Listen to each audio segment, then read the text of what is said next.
নারীকে নারী হিসেবে দেখা হচ্ছে, তাকে হিউম্যান বিং হিসেবে কেন দেখা হচ্ছে না? এটা হচ্ছে আমার প্রথম প্রশ্ন। আর নারীকে কেন আপনার 5% কোটার মধ্যে নিয়ে আসা হবে?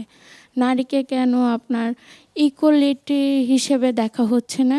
এটা হচ্ছে সেকেন্ড প্রশ্ন।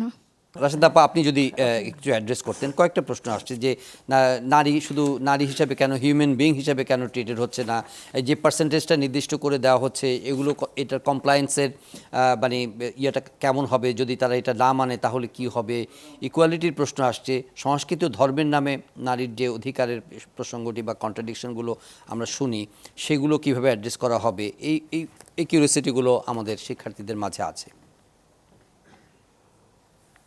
জি, প্রথম হলো যে অনেক ধন্যবাদ।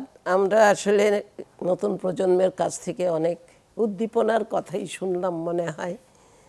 তারা হৃদয়ঙ্গম করছেন, অনুধাবন করছেন, সেই জন্য আমি তাদেরকে ধন্যবাদ জানাবো। আসলে আমি নিজেও অনুপ্রাণিত হলাম ওদের প্রশ্নগুলো শুনে। সেখান থেকে যে প্রশ্নটা এসছে, নারী কি মানুষ নয়, আসলে নারীকে মানুষ হিসাবে কেন দেখা হয় না, এটা তো পৃথিবীতে আমরা বিভাজন করে ফেলেছি নারী পুরুষ ওইভাবে। কিন্তু যে প্রশ্নটা শুরুতেই জরুল আলম করেছিলেন যে আন্তর্জাতিক মানবাধিকার সনদে কিন্তু এটাই স্বীকৃত, নারী পুরুষ সবাই, সব ধর্ম বর্ণ গোত্র নির্বিশেষে, আমাদের সংবিধানেও তো স্বীকৃত সব কিছু হিসেবে।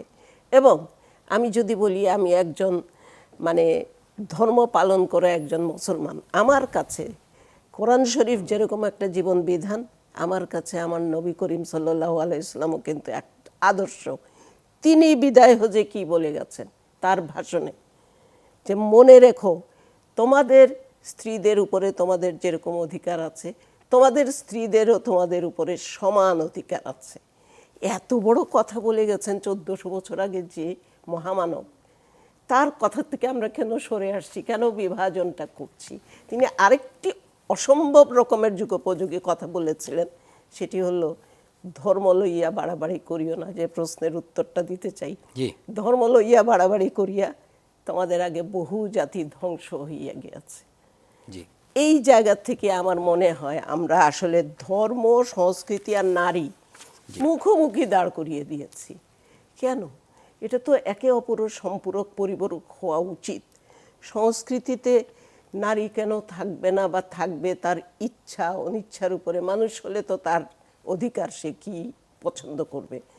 ধর্মটাকে আমরা কেন এই রাষ্ট্রের মধ্যে একটা বিভাজনের জায়গায় নিয়ে এসছি, এটা বুঝতে পারছি না আসলে। এরা রাজনৈতিক সিদ্ধান্ত যারা নিচ্ছেন, ধর্মকে মানুষের অধিকারের পাল্টাপাল্টি দাঁড় করিয়ে দিচ্ছেন, এটা তো ঠিক। একটু ছোট ইনপুট দিই আপনাকে। আজকে জামাতের আমির বলেছেন যে ধর্মের নামে আর কোনো বিভাজন করতে দেওয়া হবে না, দেশকে বিভাজন করতে দেওয়া হবে না। এটার মধ্যে কি আপনি কোনো বার্তা পাচ্ছেন? আশা করছি যে কথাটা তারা বলেছেন, তারা এটা মিন করেই বলেছেন বলবো। কিন্তু ওই যে কথাটা ফাহমিদা শুরুতেই বলেছেন যে প্রতিশ্রুতি তো প্রতিশ্রুতি, আমরা তো আগামীতে দেখব তারা সেই প্রতিশ্রুতি কতখান, কোন দল কতখানি করেন, সরকারে আসেন বা না আসেন। তো প্রতিশ্রুতি তো সরকারে আসার সাথে সম্পর্কিত না, এটা তো তাদের দলের একটা প্রতিশ্রুতি। সেই জায়গা থেকে তারা রক্ষা করবেন আশা করি।